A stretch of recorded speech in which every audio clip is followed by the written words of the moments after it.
Saudara, ular piton sepanjang 5 meter yang muncul di permukiman gegerkan warga.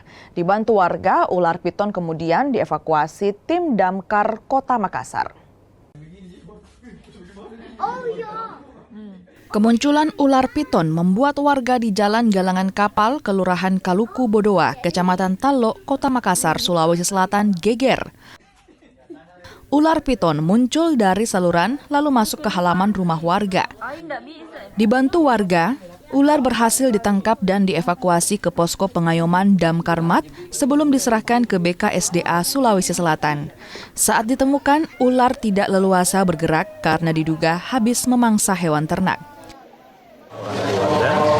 Rasanya ada ular rumahnya. Tim kami langsung tidak lanjuti, tangkap ke sana.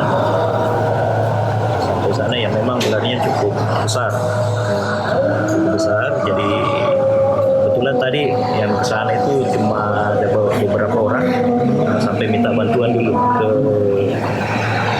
tim lagi yang standby di kantor untuk mengevakuasi ularnya.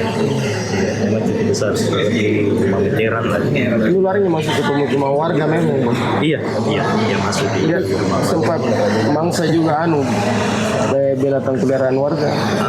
Kemungkinan besar karena ceritanya ularnya itu agak besar, gemuk dia.